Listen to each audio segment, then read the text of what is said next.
वरेण्यः।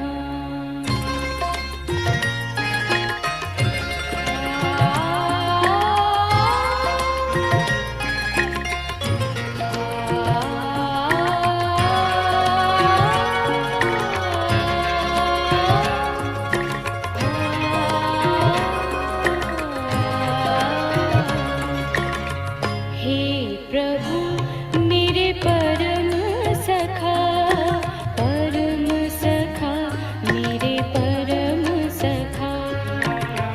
हे प्रभु मेरे परम सखा, परम सखा, मेरे परम सखा। तुम ही बंधु हो, तुम ही सनेही।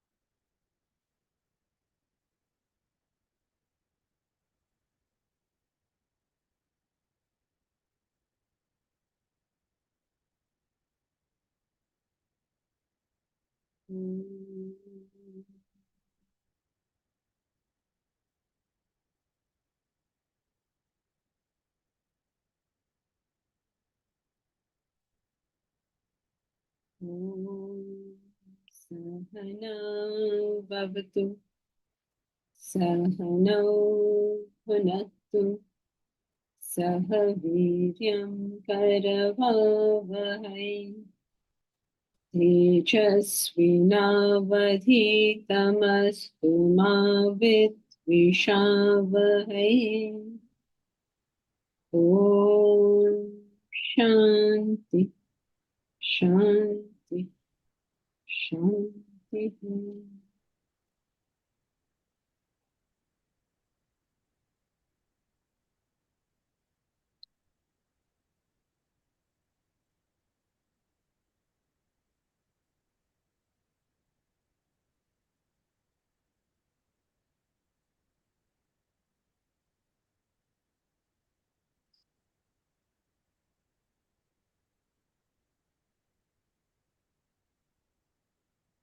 So we had started studying the cause of agitations and the bittersweet truth about it.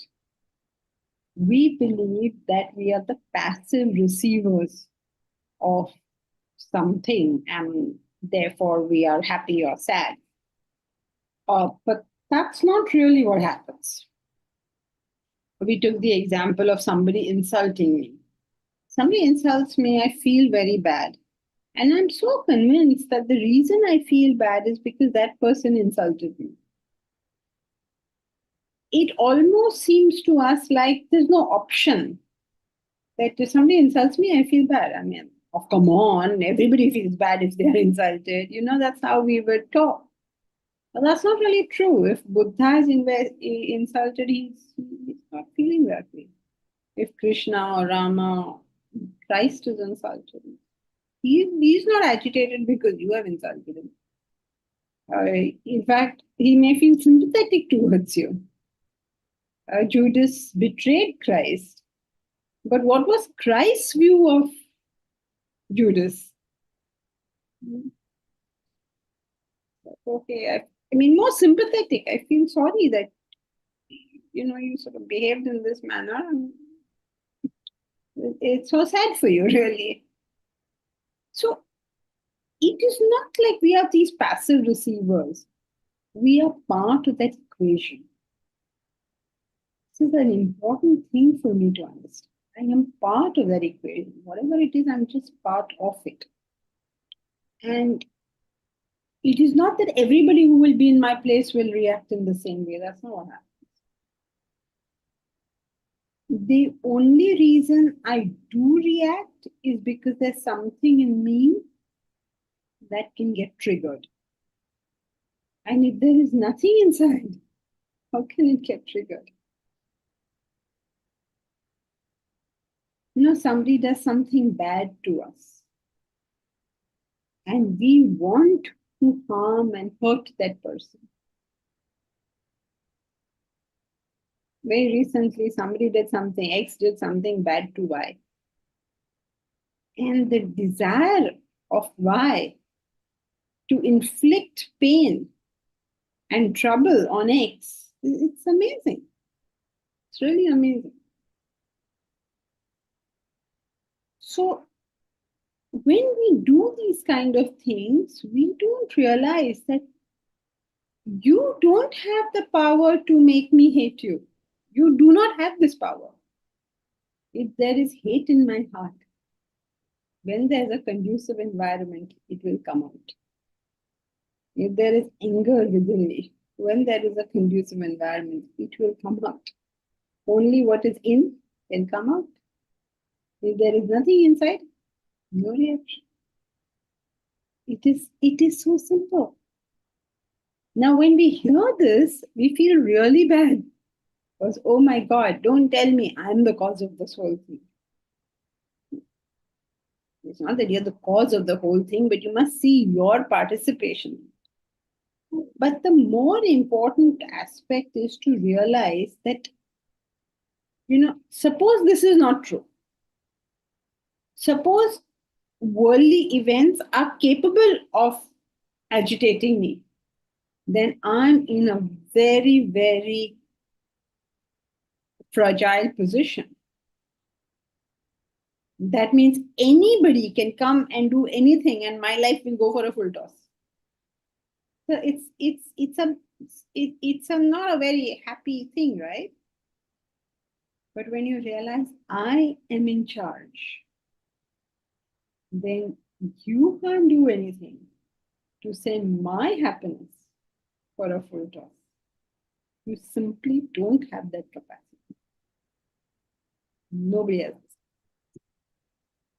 And when you understand this, if ever the realization comes to us, no, it doesn't have that capacity.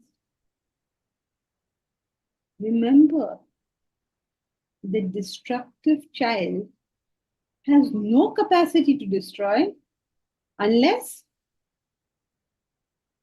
There are breakables. there are destroyable objects.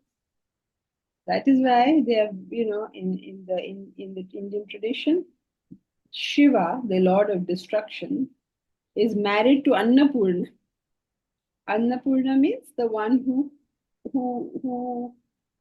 fills you with objects, who gives you objects. So unless there's an object which is destroyable, the destroyer has no power. So she's represented as Prakriti, and he's represented as destruction. So only if these two are together, then there is a question of destruction taking place. Otherwise, all his power becomes useless when the object is indestructible. Can't do anything.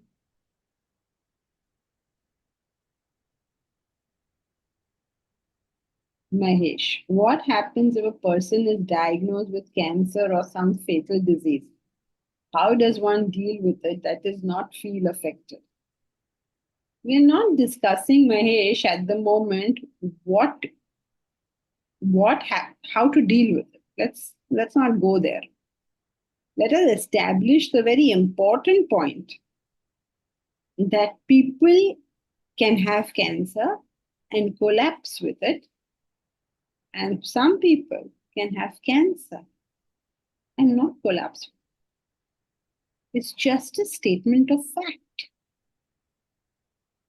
Now, we are not saying, oh my God, you collapse with cancer, you're such a horrible person. I'm not saying anything like that. We're not trying to be unsympathetic, right? And I hope nobody goes around telling people who are suffering that, oh, there's something wrong with you, so you're suffering. We have to only understand the cause and effect relationship over here. So, what happens if a person is diagnosed with cancer or some fatal disease? You tell me, as a matter of fact, what happens? You will see a wide range. some who have collapsed, some who are almost collapsed, some who are stable, some who are equanimous, some who just take it in their stride. This is a matter of fact that there is a wide range. I don't know if you've seen there's this boy who doesn't have legs. I don't know if you all have seen that video. It used to go around quite a lot. I don't know where it is and what is the gentleman's name. He's this guy without hands and legs. And he's some kind of coach or trainer or what is this motivational speaker. And when he comes on stage, he has no hands, he has no legs. And the way he maneuvers himself and he entertains the whole audience and he inspires them. And he's a famous guy.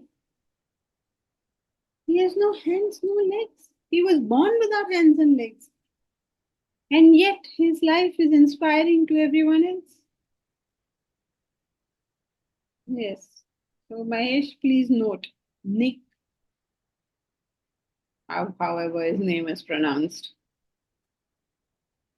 Please, everybody, if you are not familiar with Nick, go and see. The guy has no hands and legs. What happens if a person doesn't have hands and legs? He could become Nick, or he could be in depression. He can commit suicide. The whole range is available as a reaction for all of us. So we are not discussing how to not feel affected. We're not doing any of this. We are only talking about the fact that there is a whole range that goes on. No matter what is going on, there's a whole range of reactions possible. Now we have to find out, as philosophers, why do people react so differently? Right? We did that. Now, a lady, a very glamorous lady, her manicurist has left. She's absolutely devastated. Why does she react that much? And who are we to say you should not react that much? What right have we got to say this? We are not giving a cure for this, because giving a cure sounds like we're saying there's a problem. All we are saying is there is a bunch of reaction possible. That's all we're saying. Then we want to examine why is there so much difference of reaction. We're not curing anybody's problems. We are only understanding what is going on. Okay, Mahesh.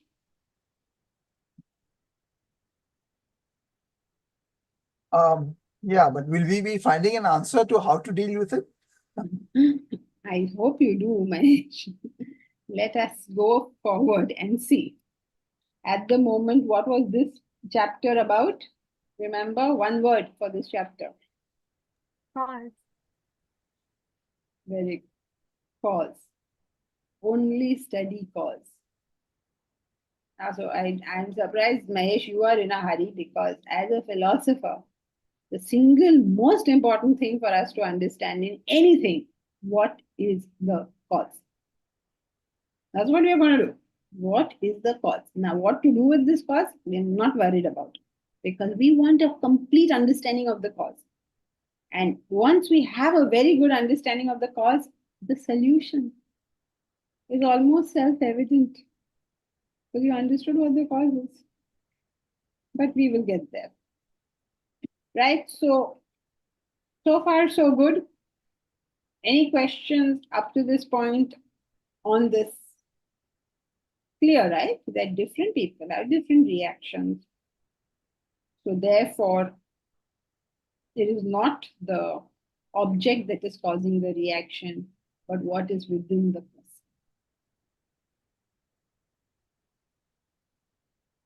Now, this sounds terrible to us, because it says like, oh, firstly, you treated me badly, now you're blaming me. That sounds terrible to us. So Vedanta draws our attention to the fact that actually it's very empowering if you get it, because that means you alone are in control of your happiness. The world cannot come and take it away from you. It just doesn't have that. All right. So let's continue from here.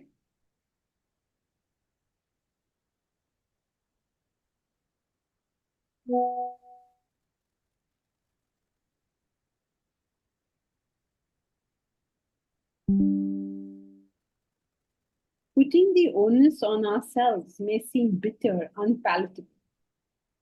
And it is. Sometimes it feels very sad, somebody has treated us badly and we have to only look at ourselves. It seems very bad. But there's also a very sweet side. And that is, it puts the control in our hands. If objects and beings determine our happiness or sorrow, what options do we have? Our life and our happiness could veer in any which way without our control. We would be helpless victims of the joys and sorrows, tossed up and down, defenseless in life's tumultuous stream. Life will go, now the stream is going up and down, up and down, up and down. If your happiness is totally dependent upon that, you're a helpless victim. But if we ourselves are responsible, then we retain the power of making ourselves happy. And therein lies the ultimate guarantee of happiness. It is in my hands, so I can ensure it.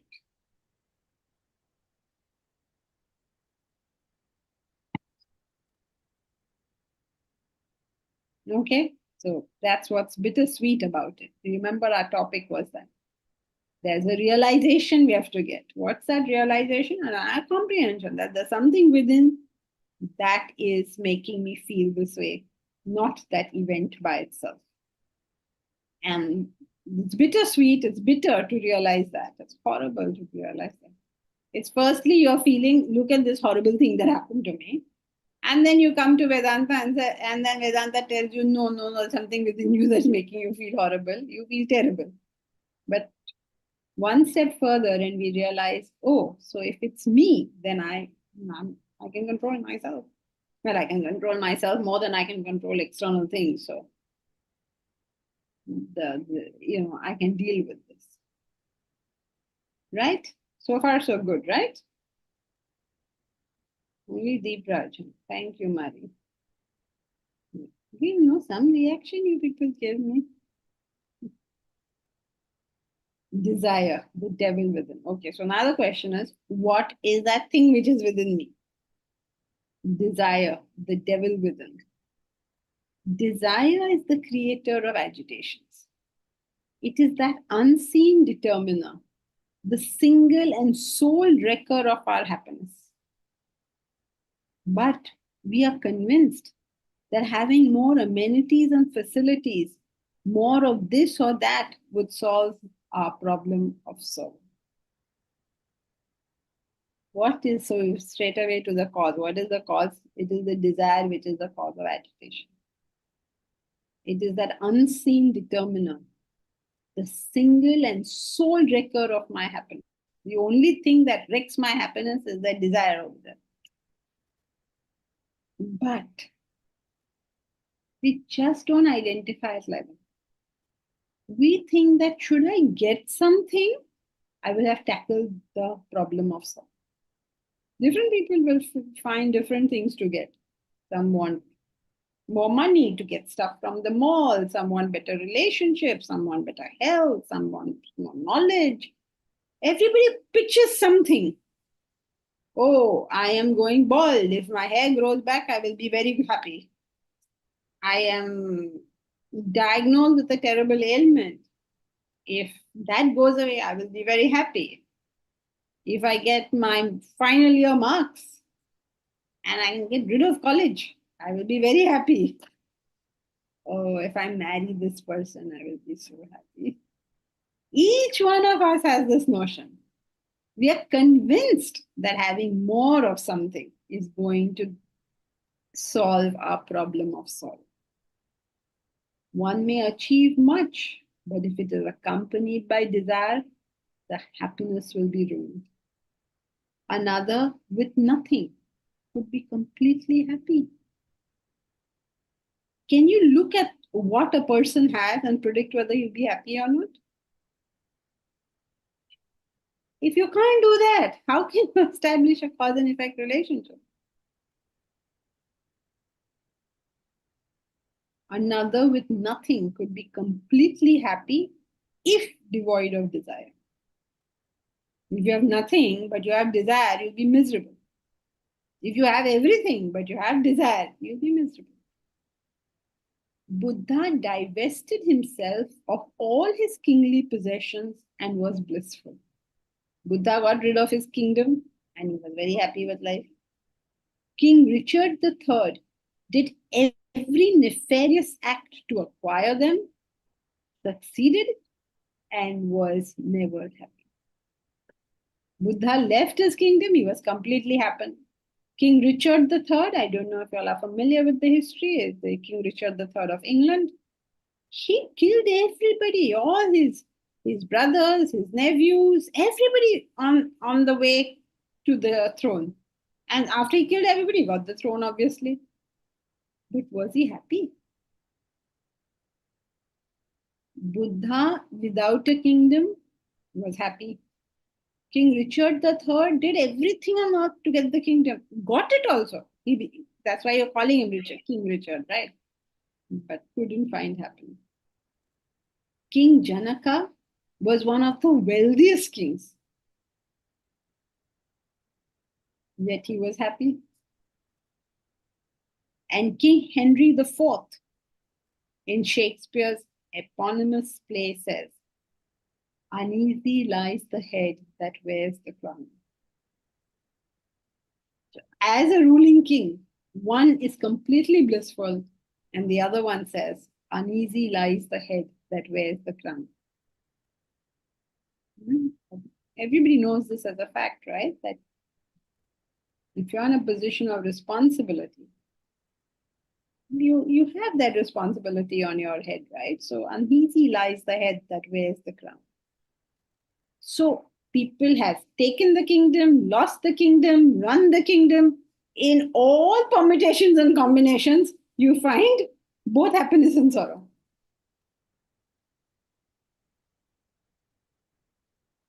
Isn't it?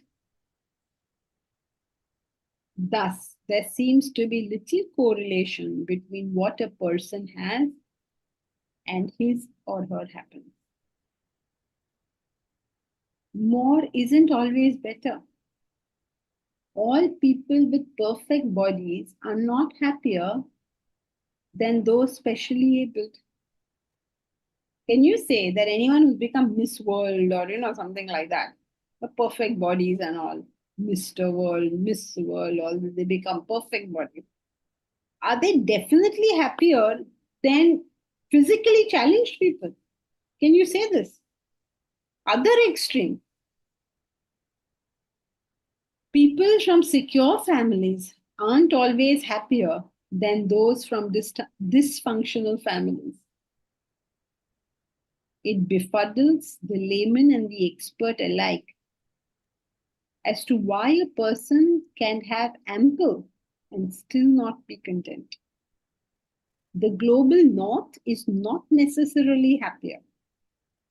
Is the American teenager in an elitist school always happier than the tribal girl walking 2 miles to fetch water for her family?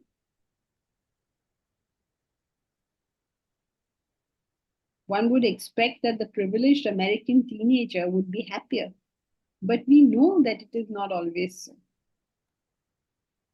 On the other hand, can we say every tribal struggling for the family supply of water is happier than the privileged American? Can we say that? Then we can say, tell everybody, now leave America, go to the tribal land and you'll be happy. That is also not working. Acha, we tell the tribal, acha, leave your tribe and go to America, you'll be happy. That is also not working. It's not like we have a single solution here. Everywhere you find happiness, everywhere you find unhappiness.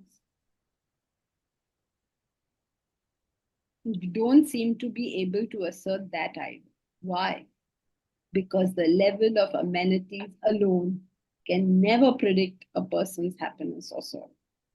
The level of amenities means whatever he has. It could be physical, emotional, intellectual, anything he has. That level will not predict whether he's happy or not. You can't say he has more, so he'll be happy, or he has less, therefore he'll be happy, or he has moderate, therefore he'll be happy. No such thing. Thus, having wealth does not guarantee happiness. Neither does poverty. Nor are the middle class universally happy. Neither are those who are loved or knowledgeable. There seems to be no absolute correlation between anything at all and happiness. There is nothing which, when we have, we can be sure of happiness. But there is something which, when we don't have, we can be guaranteed happiness. And that is desire. It is the culprit within. Right? So, what is our logic so far? That any external thing, its presence or absence, cannot give us a good prediction of the happiness of this person. Nothing you can have can give you that prediction. But there is one thing which if you don't have, that prediction will always come out correct. And that is desire. Nothing else. You can think about it and see for yourself whether, establish for yourself which is true. Is there a single thing a person could have which you can think of by which his happiness is guaranteed? It need not even be a single thing. Can you think of a group of things if he had? His happiness is guaranteed. Can you think of a category of things if he had? Then his happiness is guaranteed. How are you guaranteeing it? And yet we know we can guarantee it by desire. In the sense we doesn't have desire. Now don't go into how do I not have desire? What do I do with my desires? Don't do all this stuff. Just understand the fact. What to do with it and all we'll worry about later.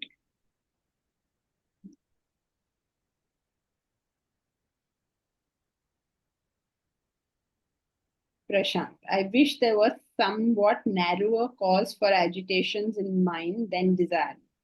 Mind is full of desire, so the entire spectrum of mind seems to be a problem. I also wish like you, Prashant, but our wishes won't change the laws of life, unfortunately. Jo hai, so hai. This is it. Take it or leave it. This is the truth. So, yeah, I mean, I wish also that there was something else because it might be easier to tackle if it was something else. But it isn't. This is it. You think, no, you have not found it. I will find it. Okay, great. If you do find something narrower, find out and let us also know. The last 10,000 years of Vedanta research has given us this answer. If you find a better answer, super, let us know. Then we will have a new subject to study. So, yes. Janki, I have a question. So, we are born as human beings. We have a body which we have to sustain. So, there is a default set of desires which we can't do away with, right? To even survive as human beings. Yeah. Our basic needs. The desire for survival is there. The body can die. If you don't give the body food or water or air, it will die. The problem is not the death of the body. The problem is the desire for the survival. So you are taking, we have to. We don't have to anything. We are free beings. Now, don't take it the other way. That, oh, should we all die? No, we have to survive. But it's not a given. Nothing is a given over here. We don't have to do anything. We don't have to survive. We don't have to die.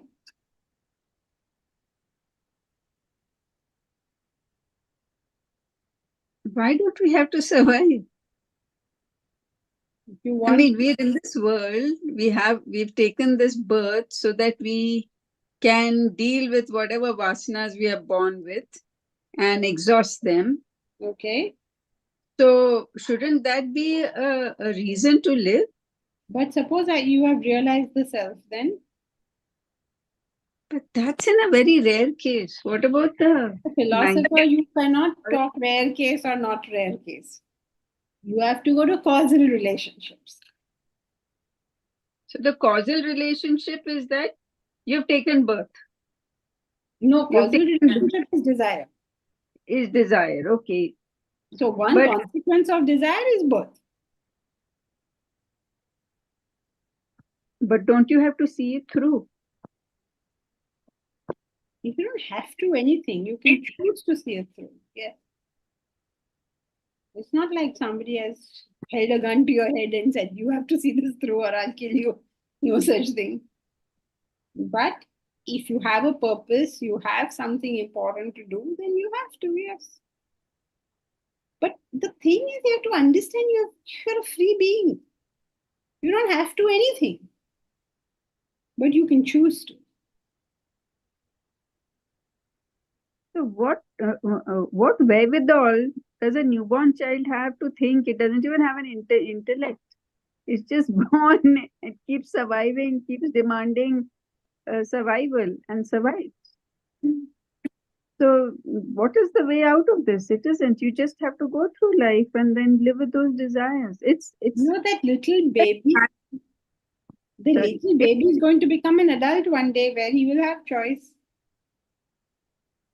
As a baby, they don't have a choice. They're like an animal. They don't have the choice to think. An animal doesn't cannot ask this question, should I live or not? The choice is not available. Like that, a baby cannot ask that question, but a human being can. The point here is, besides slightly digressing, you started this discussion saying that you have to survive. And therefore, there is some inherent desire we are born with. That's not so. I mean, we are born with inherent desires, but they are desires. That's what we have to get at. There is no compulsion on us in one way or the other. And that these desires are fulfilled or not fulfilled matters to me. If my desire for survival is not fulfilled, it matters to me. But if I don't have a desire for survival, my survival or non survival is not affecting my happiness. Then we did that, no, last time. Shahid Bhagat Singh walking to the Yes. gallows. His survival is at stake. He's okay. He is not crying. But a robber who's headed to the gallows, he's like, they have to, like Mm, physically carry him. He can't do this. He can't walk there. okay. Thank you.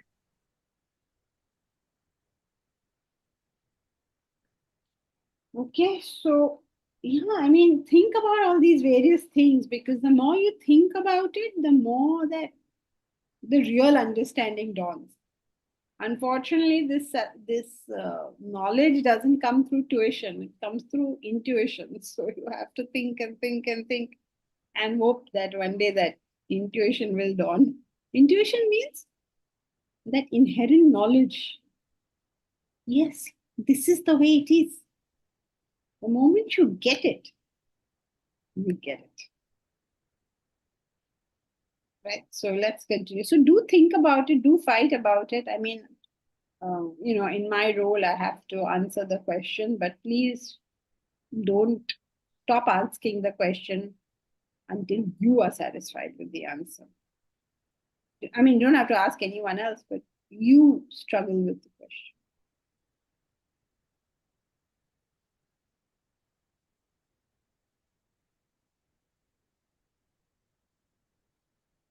But there is something which, when we don't have, we can be guaranteed happiness. And that is desire. It is the culprit within. All Jan- activity. Sorry, somebody said something? Janaki, I No. want to You ask. go ahead, Yanti. In that case, plant life and animal life is much superior than human life. They are programmed, they fulfill whatever is assigned to them, and then they quit the stage. So, why do we say that human life is superior? Because human life has choice. But if we can't implement that choice, if we are always struggling with that, Choice means struggle, no? That's what it means. If there's no struggle, then what is the use of your choice? If you don't have choice, who doesn't have, forget animals and plants. In humans, who doesn't have choice? Children don't have choice. Suppose your son had to go to school. You will decide whether he goes to school or not. He cannot decide whether he goes to school or not, right? You will take admission, put him in that before he knows what's happening. He has to leave his toys and go to some silly school, and he will cry and sob and weep, but his mother will tell him, you have to. No choice. This same child is now 35 years old. Does he have choice? No, he has choice what he wants to. So how come that being then and this being now, there's a difference of choice? Because this being now has an intellect, right? Is capable of discrimination. That the child was not capable of discrimination. And therefore, his life is a very restricted life. So that's how it is with all beings who are not adult human beings.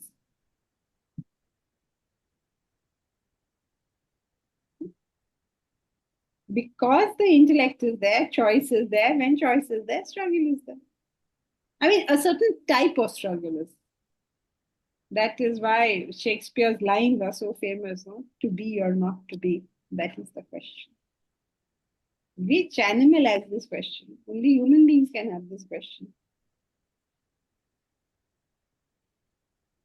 it's very difficult to digest the idea.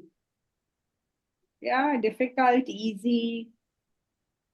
It's either true or it is false. As a philosopher, you can only choose these two options: true or false. Even Prashant is feeling bad. He's saying, I wish there was some better explanation. But yes, it would have been nice. But you only have to decide, is this one true or false? Thank you. Deep Raj, Elsie, your thank you was so sad. Even I'm feeling terrible now. Deep Raj, even some adult human beings don't have the choice, in the sense they never took the trouble of developing the intellect. All adult human beings have choice, and whether they develop the intellect or not is itself a choice. Choice doesn't have to be a conscious thing, right? Even if you don't do or you do by default, it's still a choice. That's the amazing thing about it. You are bound when you are free.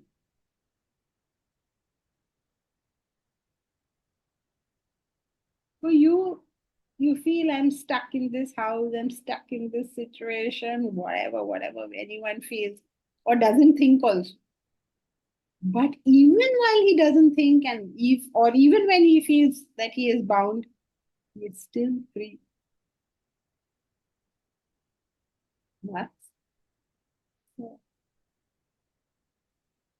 That's a crazy thing to try and get at.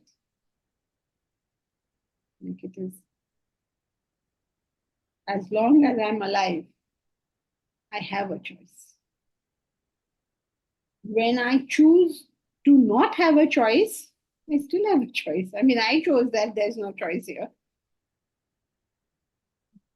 So that choice is ubiquitous. If you're an adult human being, you just have it. Okay, is that clear? Because sometimes a little complex to understand how, when I don't choose, I'm choosing. Sometimes it's a bit complicated to understand. Like take um, suppose, let us say, for instance, there's a discussion. Okay, shall we go to Pune or not go to Pune? And then there are 5, 6 of us who are discussing this, and you don't say anything in that discussion. So between the others, they have decided, and now everybody is going to Pune. It sounds like you don't have a choice. Everybody has decided to go, so you're going. But even in that, not having a choice was the earlier choice which you chose to not have a view. Got it? I hope it's clear, because this is a little confusing sometimes. Okay, then comes Mari. If birth is the consequence of desire, whose desire is it? If the desire is not personal, the birth cannot be personal either. Not personal means there is an individuality. Okay, like let's just imagine it like maybe a bank of vasanas. So these vasanas, some of those desires become ready for manifestation and take manifestation, and that particular manifestation is known as Mariam. Right? So before that particular manifestation, there was no Mari, but there was that bank. And after Mari also, there's no Mari, but that bank is still there. But that bank, that is an individual. That bank is separate from Deep Raj's bank or Elsie's bank. So it is personal in the sense that it is yours. But when I say yours, it's not Mari Ameli's, because Mari Ameli itself is a manifestation of that. Okay.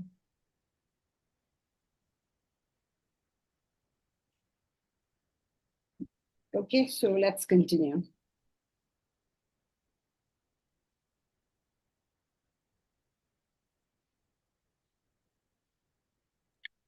Jankiji, just a quick point. So basically, what you have just said is that for a choice to be a choice, neither does it have to be a conscious one, nor does it have to be a correct one. I mean, say, even if I'm making a wrong choice, the fact is the choice existed, like you said in that example. The choice is something you have. Either you execute it or you don't execute. Means Right. either you take conscious action or you don't take conscious action. Yeah. The second comment is, again, linking it up to what you had said, that if you realize the cause and then you say, oh my God, I'm the cause, and you feel terrible about it, extending that logic, at least now, if you know that the cause is desire, because you know the cause, one could take it seems absolutely humongous how to deal with it, etc. But it still can be seen to be empowering, because at least there is a solution in sight. At least if I know the cause, somewhere down the line, 10 janmas or this janma, I'll be able to get it. But if I didn't know it, then I was fragile and I was in a totally hopeless situation. It's like if you have an ailment, but the doctor has a diagnosis, you're better off than when nobody knows what the problem is. Yeah. In a very practical sense per se. Yeah. And just one other comment. All this is actually when you define happiness as ultimate, the absolute happiness. The confusion comes in because in terms of relative happiness, you feel that even with desire, I can have relative happiness because I meet my desire for that period, I'm having it. So when you use the word happiness here, that the single cause of happiness is when it comes down, it then has to be qualified as absolute happiness, the ultimate happiness. No. We're talking about any happiness we have to explain only with the help of desire. Any happiness, doesn't matter what we think is the cause of the happiness. We did that, right? Doesn't matter what the cause of the sorrow is, or what we believe the cause of the sorrow is. The cause of the sorrow is desire. So Yeah. it has to follow that the cause of the happiness is desire. Something has to happen to this, right? In one condition, it will give you sorrow, and in another condition, it will give you joy. But what are those conditions we are coming to? Of course, that's how we have to understand how this desire is functioning. That's why the whole chapter, na? Otherwise, one word, it's over. Desire is the cause, then we are done. Now, what are we going to do whole chapter? We're going to understand it in its various, So let's get on with the chapter. Otherwise, there won't be a chapter only, no? Deep Raj, can we say that without desires, we are the happiest from the example of the deep sleep state? We feel the most blissful in that state.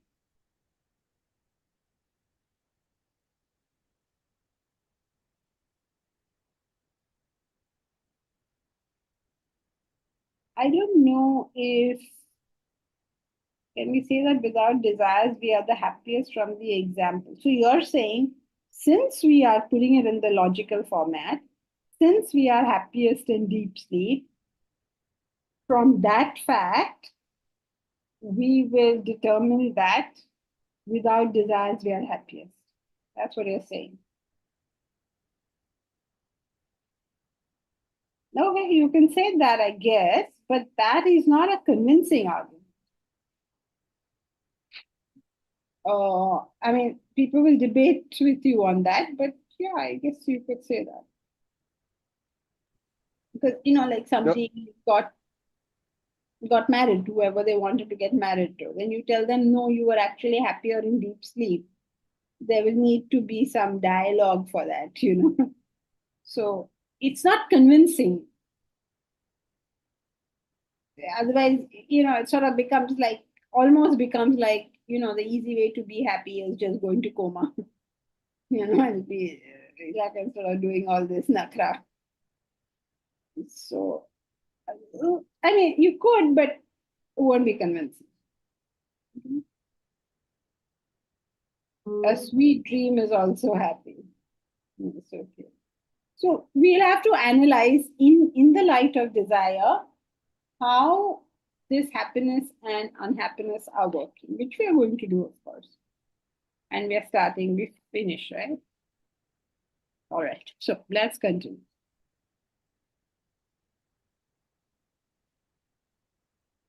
All agitations come from desire. No desire, no agitation. As long as desire exists, there is always the potential for sorrow. Please note this. As long as desire exists, there is always the potential for sorrow. That means as long as you have a desire, the agitation can come back. As long as.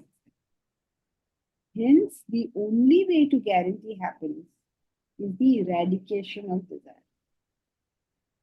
But as long as desire is there, potential will be there. Potential of sorrow is there. Yeah, Aditi, you said something? Yes, Janki ji. Why would you say potential? Because desire is agitation. So then why would we use the word potential? Because As see, long yeah, okay. So your daughter came first in the swimming competition. So you were very, very happy she came first. Right? that is also agitation, right? Oh, now that depends on, no. Because the thought is moving, right? Yeah, but now you're going philosophical. You go and tell her she's very excited and you're agitated, then she's not going to buy your argument. Yes, you're right. But you're taking a comparison state, you're taking a different comparison state. So you can't do that in this argument. Okay, in this argument, you have to go with the idea that somebody got something and they got happy with it, right? So they're accepting that, they're not rejecting. They got something, they were happy. So they feel, okay, I achieved happiness. What the book is trying to say is, you may have achieved happiness, but your potential sorrow is still there. That means this happiness, whatever you have got, is capable of being wiped out anytime. So that Yeah, potential isn't gone still. yes, that part I understood, but I just remembered where you said that desire is agitation. And Yeah, but now you can't take, okay, okay, good. I guess you're following the line of thought because the very next topic is talking about like your comparative states. Like when you say desire, a thought is agitation, compared to what? Zero thought. But if a person was full of thoughts and he came to one thought, then that will become happiness for him, right? But his experience will be happy. okay, yes, in that sense, yeah, I get that. Okay, thank you. Right, so where were we? Huh. So all agitations come from desire, no desire, no agitation. And as long as desire exists, there's always the potential for sorrow. Hence, the only way to guarantee happiness is the eradication of desire. Now here, Deepak Sethi, you can see this. In fact, all happiness, long-term or short-term, is a function of desire and the cessation of agitation. So it's not just long-term desire we're talking about. Any happiness, we are going to explain it as a function of desire. Okay, we're not talking absolute happiness, just talking happiness. Girish, is staying positive about life is desire? Is staying positive about life is desire? Yes, it's desire. Everything is desire. But there are gradations in desire. Some are better desires and some are worse desires. So saying positive about life is a better desire than getting negative about life. And then being realistic is better than being positive. But sometimes people are unnecessarily positive. So being discriminate is better than being positive.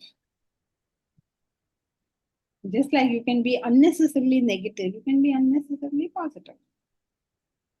But still, positive will be better than negative. Okay, Girish? We'll do all that. That will come under comparative. We're going into that. You must remember there has to be a full discussion on desire in this chapter, right? Otherwise, what are we going to say for the rest of the chapter? You can't keep saying desire is the cause of agitation. I'm bold up now. You can't go on repeating it. I mean, in a lecture, you can go on repeating it. But in the book, how will you keep repeating it? People will say, I'm mad or something. Why are you saying the same thing again? So we have to take it forward. We will develop this thought. All right. So in fact, all happiness, long-term, short-term, we're not even discussing what type of happiness, how did it come? It's all a function of desire. Now let's see how. Happiness, a comparative state. Happiness is what ensues when agitation ceases. Happiness thus is only one, though we may call it by many names.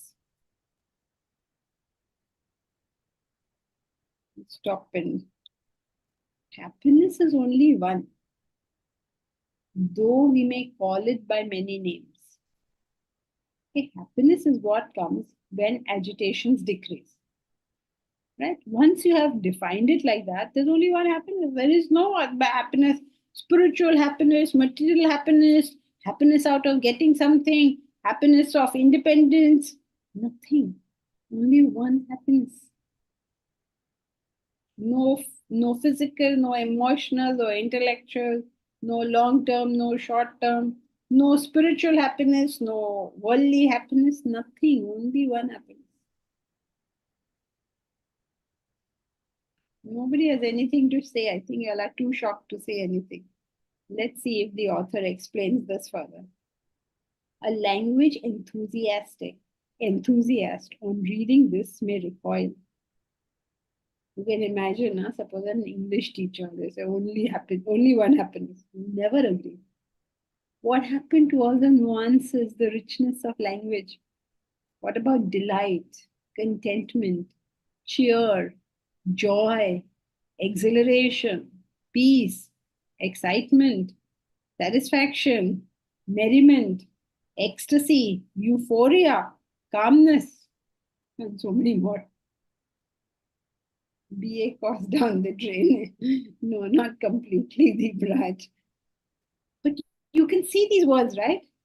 Delight is different from contentment, is different from cheer, is different from joy, is different from exhilaration or peace, excitement, satisfaction, merriment, ecstasy, euphoria, calmness. How can one assert them as exact synonyms? They cannot be interchanged, right?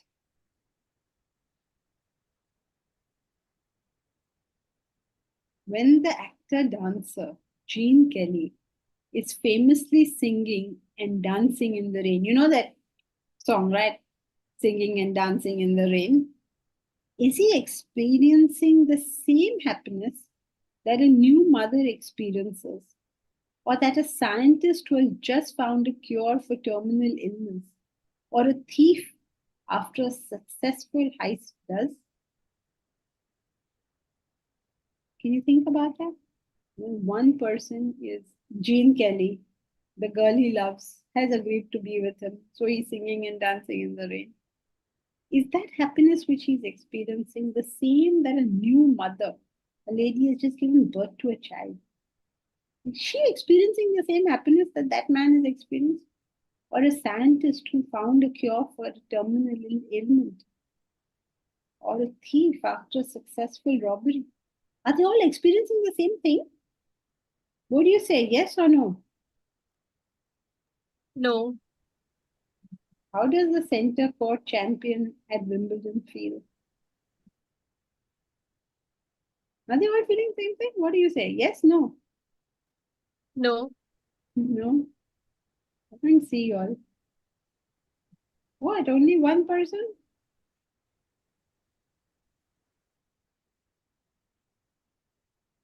Depends. Yes, no? It depends. Y'all are so sure there's a trick here somewhere. Yeah, I mean, we said that, right? And you swallowed it.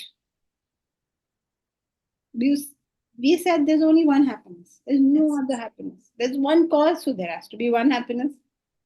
And yet, when you start thinking of it, cheer is different from ecstasy. It's different from peace. All these different situations, Wimbledon champion, how does he feel? How does a new mother feel? How does a robber after a very successful robbery? They've done some massive heists, like stolen the Mona Lisa or done something like that.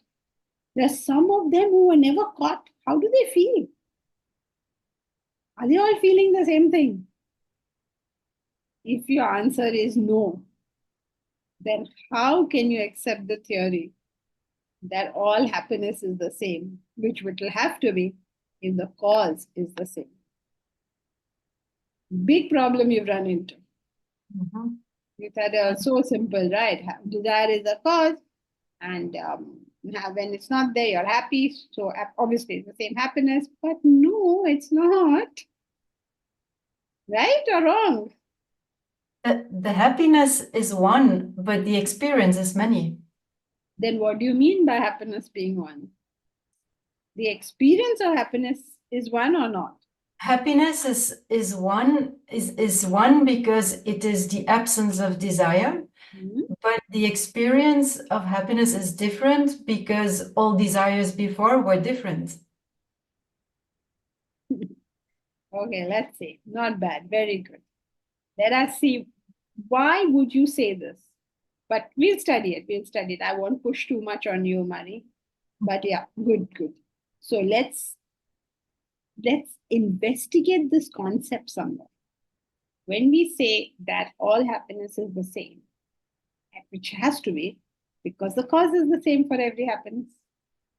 So whether you're experiencing what they call spiritual happiness, or you're enjoying worldly pleasures, sense pleasures, same happiness. No difference in this happiness. But Janki ji, you had said this gradation, right? So happiness in terms of where you are. So Yeah. that's why the answer is no. No, why the answer is no, we are about to. Okay. It's not just a gradation. That's why these examples are there.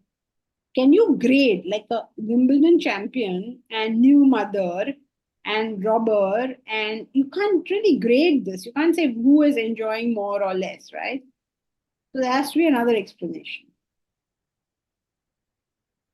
Desires also can be yes. graded. Sorry? Desires can also be graded, costs.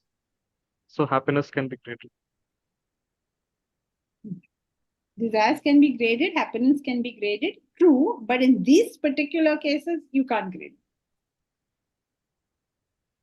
Or I don't know if you would think you can grade them. How would you compare it? How would you say Wimbledon champion? How do you grade it versus a new mother versus, some Gene Kelly dancing because his girl has agreed to him? I mean, it's difficult to grade. People will argue, how can you grade my happiness? So difficult to grade. Or for that matter, the manicurist coming back. Manicurist, manicurist coming back. Yes, of course. As trivial as that. Yes. And the child has got a toy that she really wanted. So happiness or sadness depends on the way we relate to the world. Alagapan, that would go to a different thing. What we are at the moment saying, one cause, one cure. Okay. Happiness is proportionate to the contrast in thought activity. Okay, we'll say that, but we will study this further. Depends on whether it's a physical, emotional, or intellectual level, the subtle element, yes. So we will study how it is. Remember, we have to do a lot of depth of study of this concept of desire and happiness. That's we've got a chapter on it, right?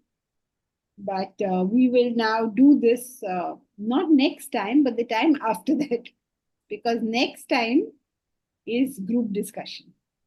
Okay, how many people are in class today? 18 people are in